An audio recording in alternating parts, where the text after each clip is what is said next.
Hello students, आज हम करेंगे चैप्टर नंबर 3 मैट्रिसेस के एक्सरसाइज 3.1 का क्वेश्चन नंबर 3। हमें दिया है if a matrix has 18 elements what are the possible orders it can have, what if it has 5 elements.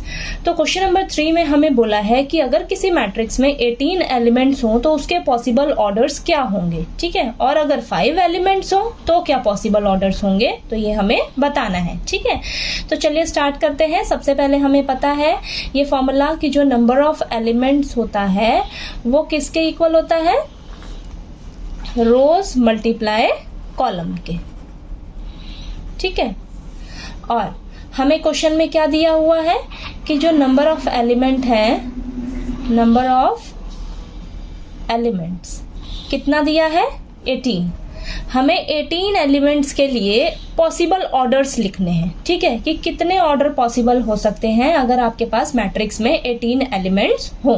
ठीक है, तो हमें ना अब क्या करना होगा, जो पॉसिबल ऑर्डर है वो कैसे लिखा जाता है। अब ऑर्डर किसी भी मैट्रिक्स का हम कैसे लिखते हैं, रोज बाय कॉलम। ठीक है, यानी कि आपके पास ये जो 18 एलिमेंट्स दिए हैं इन्हें आपने ना 2 नंबर में ब्रेक करना होगा। ठीक है, वो 2 नंबर ऐसे होने चाहिए जिन्हें हम मल्टीप्लाई करें तो हमें क्या मिले, 18 मिले। ठीक है, क्यों, क्योंकि वो देखिए जो 2 नंबर होंगे वो कैसी फॉर्म में होंगे, आपके रो मल्टीप्लाई कॉलम। ठीक है, रो मल्टीप्लाई कॉलम, जब हम रोज और कॉलम को मल्टीप्लाई कर देते हैं तो हमें क्या मिल जाता है, नंबर ऑफ एलिमेंट्स। और ऑर्डर भी किसी मैट्रिक्स का कैसे लिखा जाता है, रोज बाय कॉलम की फॉर्म में। ठीक है, तो चलिए यहाँ हम अब क्या करते हैं, ये जो हमें 18 दिया है यहाँ से हम 2 नंबर ऐसे ढूंढेंगे जिन्हें हम मल्टीप्लाई करें तो हमें क्या मिले, 18 ही मिले। ठीक है, तो देखिए क्या हो सकता है, वो 1/18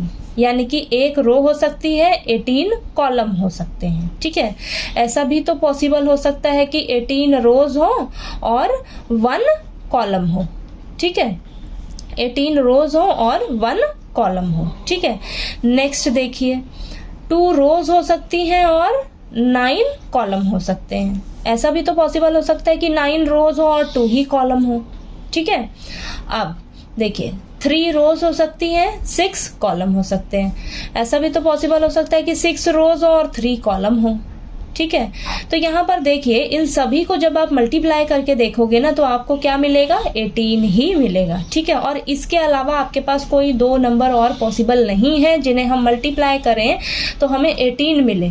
ठीक है, तो यानी कि आपके पास नंबर ऑफ एलिमेंट्स 18 के लिए ये 6 ऑर्डर ही पॉसिबल है। ठीक है, अब नेक्स्ट हमें बोला है कि अगर हमारे पास नंबर ऑफ एलिमेंट्स कितने हो, 5, नंबर ऑफ एलिमेंट्स 5 हों तो इसके लिए पॉसिबल ऑर्डर क्या होंगे। ठीक है, तो अब हम क्या करेंगे, हमें पता है कि किसी भी मैट्रिक्स का ऑर्डर कैसे लिखते हैं हम, रोज बाय कॉलम की फॉर्म में। ठीक है, तो हम 5 को क्या करेंगे, यहाँ से 2 नंबर ऐसे ढूंढेंगे जिन्हें हम आपस में मल्टीप्लाई करें तो हमें क्या मिले, वापस से 5 मिले। ठीक है, तो देखिए आप क्या कर सकते हो, 1/5। ठीक है, और देखिए यहाँ पर देखिए 1 रो हो सकती है, 5 कॉलम हो सकते हैं। ये भी तो हो सकता है कि 5 रोज हो और 1 कॉलम हो।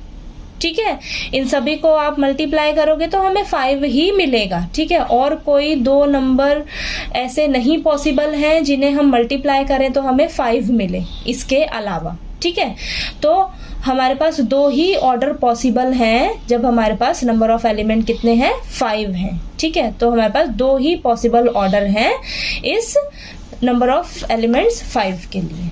ठीक है, तो चलिए आपको ये क्वेश्चन नंबर 3 जो है वो अच्छे से समझ आ गया होगा। आपको कोई भी यहाँ पर नंबर ऑफ एलिमेंट दे सकते हैं कि हाँ, कुछ भी यहाँ पर चेंज करके दे सकते हैं कि हमें पॉसिबल ऑर्डर बताइए इतने नंबर ऑफ एलिमेंट्स के लिए। ठीक है, तो आपने बस वो क्या दिमाग में रखना है कि 2 नंबर आपने ढूंढने हैं, इसको ध्यान में रखते हुए, नंबर ऑफ एलिमेंट्स को ध्यान में रखते हुए आपने वहां से 2 नंबर ढूंढने हैं। ठीक है, वो 2 नंबर आपके ऐसे होने चाहिए जिन्हें हम मल्टीप्लाई कर देना तो हमें नंबर ऑफ एलिमेंट्स के इक्वल मिल जाए। ठीक है, वो 2 नंबर आपके वही होंगे, रोज बाय कॉलम की फॉर्म में। ठीक है, तो आपका जो ऑर्डर लिखा जाता है वो मैट्रिक्स का, वो ऐसे ही तो लिखा जाता है, रोज बाय कॉलम की फॉर्म में। ठीक है, तो बस आपको देखिए ये क्वेश्चन नंबर 3 जो है वो अच्छे से समझ आ गया होगा। नेक्स्ट क्वेश्चन नंबर 4 के लिए हम नेक्स्ट वीडियो में मिलते हैं। ठीक है।